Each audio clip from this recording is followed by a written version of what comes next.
Baik, Assalamualaikum warahmatullahi wabarakatuh. Selamat sore, teman-teman. Waalaikumsalam warahmatullahi wabarakatuh. Selamat Sore. sore. Kali ini kita akan mendiskusikan sebuah materi metode penelitian dengan materi identifikasi masalah dan rumusan masalah. Identifikasi masalah. Identifikasi masalah adalah upaya untuk menjelaskan masalah dan membuat penjelasan dapat diukur. Identifikasi ini dilakukan sebagai langkah awal penelitian.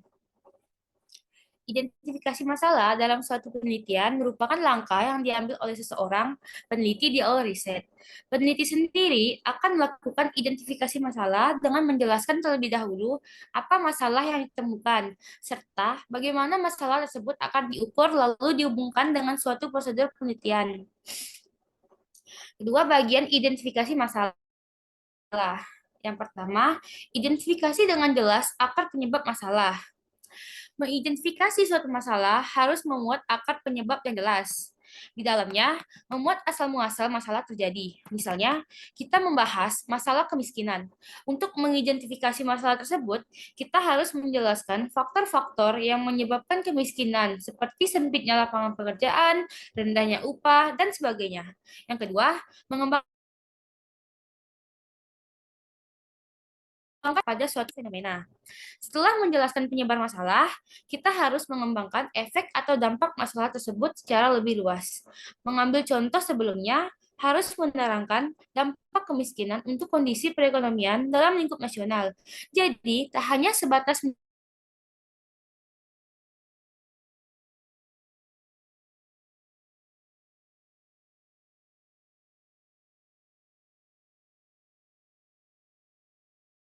menjelaskan tentang selanjutnya, sumber untuk mendapatkan bahan identifikasi masalah, yaitu yang pertama, kita diharuskan berbanyak membaca literatur dari sumber manapun. Terus, kita harus ikut seminar atau diskusi untuk memperkaya wawasan. Nah, cara membuat identifikasi masalah. Yang pertama, identifikasi masalah secara umum. Langkah awal, kamu harus mendefinisikan masalah secara umum untuk mengidentifikasi langkah masalah penelitian. Misalnya, kamu bisa mengajukan pertanyaan dan mencari jawaban pertanyaan semacam ini. Apakah berita negatif lebih menarik minat orang dibandingkan berita yang positif? Kemudian, pertanyaan tersebut dipersempit kembali dengan pertanyaan, apakah berita negatif seperti perampokan, korupsi, menarik minat orang lebih dari berita positif seperti pertumbuhan ekonomi negara? Yang kedua, memahami sifat masalah. Nah, langkah kedua adalah memahami sifat masalah. Cara terbaik untuk memahami masalah adalah melakukan diskusi. Jadi, berdiskusilah dengan orang-orang yang memiliki pengetahuan yang baik perihal masalah yang kalian teliti. Yang ketiga, kumpulkan literatur yang tersedia. Mengumpulkan semua penelitian terkait dengan masalah akan dikaji juga menjadi cara membuat identifikasi masalah. Langkah ketiga ini akan membantu kalian untuk mempersempit masalah, mengidentifikasi kesenjangan penelitian, memberikan ide-ide baru di bidang terkait, dan menentukan desain penelitian. Yang keempat, mengembangkan ide-ide melalui diskusi. Diskusi selalu menghasilkan informasi yang bermanfaat. Berbagai ide baru dapat dikembangkan, sehingga cara identifikasi masalah yang kamu lakukan pun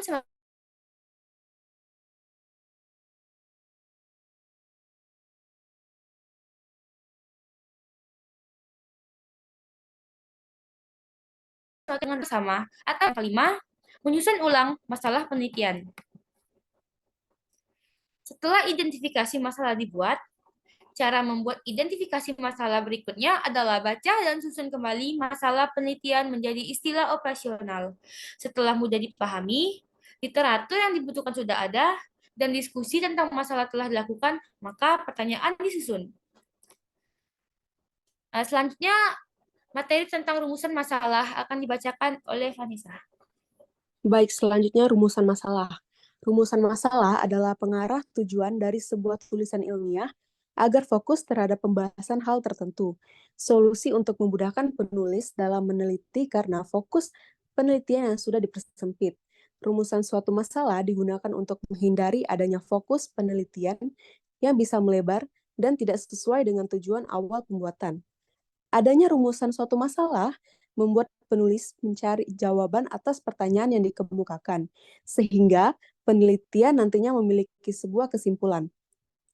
Beberapa kata yang digunakan dalam membuat rumusan masalah seperti mengapa dan bagaimana. Kedua kata ini membuka peluang dalam penelitian untuk dilakukan secara mendalam. Rumusan masalah yang baik dibuat dengan terencana, efektif, dan memiliki karakteristik. Masalah yang diangkat mencerminkan kebutuhan.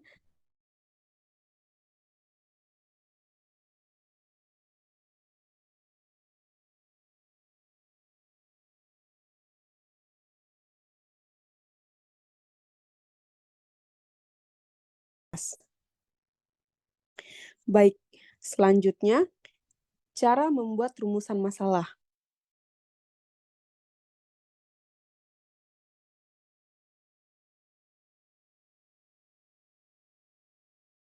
Pertama, dalam membuat rumusan tidak perlu dijabarkan secara panjang lebar, hal itu bisa mengaburkan atau menghilangkan inti yang ingin disampaikan. Selain karena rumusan ini bentuknya sebuah pertanyaan, jadi hanya perlu ditulis secara singkat, padat, dan jelas. Yang kedua, tentukan metode penelitian. Menentukan metode penelitiannya pas dengan tema yang diangkat, terdapat berbagai pilihan metode penelitian yang bisa dipilih, seperti misalnya metode penelitian kuantitatif dan metode penelitian kualitatif. Yang ketiga, mencari wawasan teori. Menentukan metode penelitian merupakan hal yang tak kalah penting. Jangan sampai menempatkan urutan menimbulkan kesalahan dalam melakukan penelitian. Kesalahan yang bisa berdampak pada proses penyelesaian penelitian, kelebihan mampu menentukan metode penelitian yang membantu menentukan konsep pas dan cocok dipakai. Selanjutnya, cermat melihat fenomena. Hal ini sebenarnya sederhana, tetapi sulit untuk dipraktekkan, kecuali penulis dapat berpikir secara kreatif.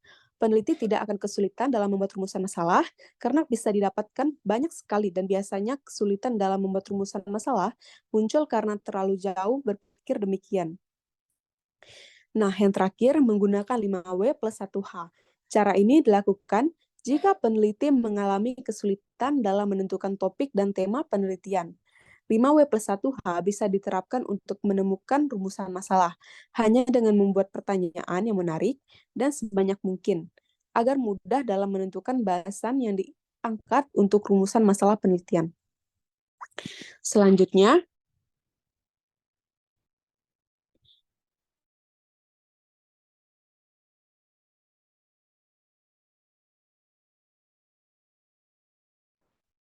Nah, baik.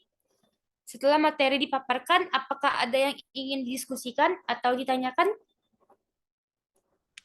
Baik, izin bertanya, Kak. Jika identifikasi masalah dianggap penting, apa alasannya identifikasi masalah dianggap penting dalam sebuah penelitian? Terima kasih. Bagi yang dapat menjawab, boleh menjawab pertanyaan dari Yesa Merani. Silakan untuk menjawab. Saya akan menjawab pertanyaan Yesa Mairani. Identifikasi masalah sangat penting dalam proses penelitian karena merupakan langkah awal yang diambil oleh seorang peneliti di awal riset. Dalam identifikasi masalah, peneliti akan menjelaskan terlebih dahulu apa masalah yang ditemukan serta bagaimana masalah tersebut akan diukur dan dihubungkan dengan suatu prosedur penelitian.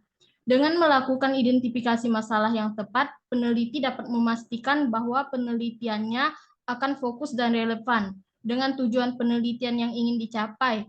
Oleh karena itu, identifikasi masalah merupakan langkah penting yang harus dilakukan sebelum memulai penelitian.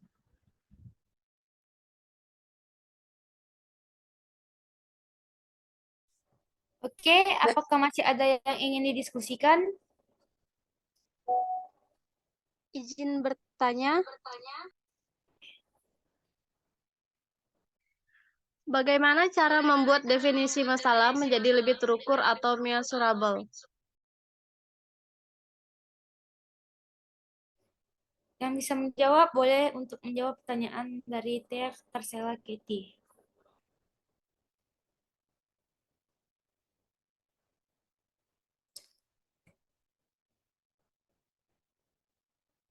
Terus siapa yang bisa menjawab?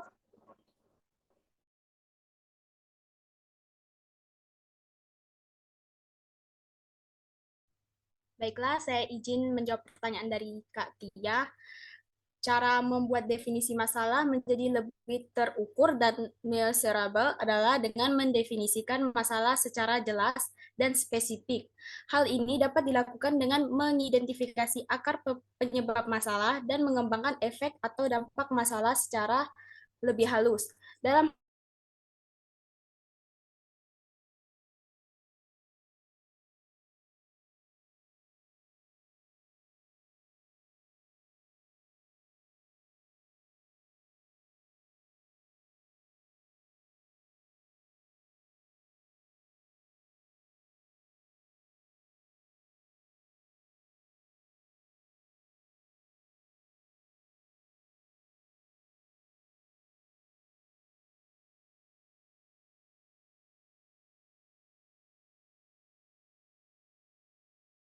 Oke, dipersilakan untuk menjawab pertanyaan dari Kakak Seliana.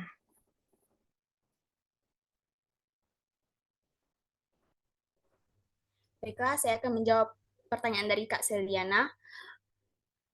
Langkah yang bisa dilakukan untuk mengidentifikasi masalah dalam penelitian. Yang pertama, mendefinisikan masalah secara umum untuk mengidentifikasi masalah penelitian. Misalnya dengan mengajukan pertanyaan dan mencari jawaban dari pertanyaan semacam ini. Contohnya, apakah berita negatif lebih menarik minat orang dibandingkan berita yang positif? Yang kedua, menangkap fenomena yang berpotensi untuk diteliti dan mendesak adanya suatu identifikasi masalah dari suatu fenomena yang tengah diamati tersebut. Yang ketiga, identifikasi suatu permasalahan sosial yang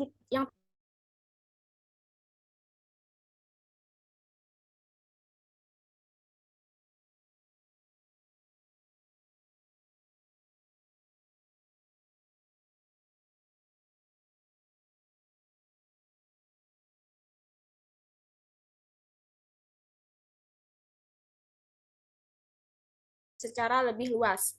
Sekian jawaban dari saya. Apakah Kak Seliana puas dengan jawaban saya? Puas. Baiklah kakak. Baiklah kakak semua, apakah masih ada yang mau ditanyakan atau didiskusikan? Sudah Tidak cukup. ada, Kak. Tidak, Kak, cukup. Tidak, Kak. Terima Oke. kasih. Nah, kalau begitu mari kita tutup diskusi kali ini dan lanjutkan nanti lagi. Sekian dari saya. Wassalamualaikum warahmatullahi wabarakatuh dan selamat sore. Waalaikumsalam warahmatullahi wabarakatuh. Sore. Sampai jumpa, Terima Kak. kasih. Terima kasih. Bye.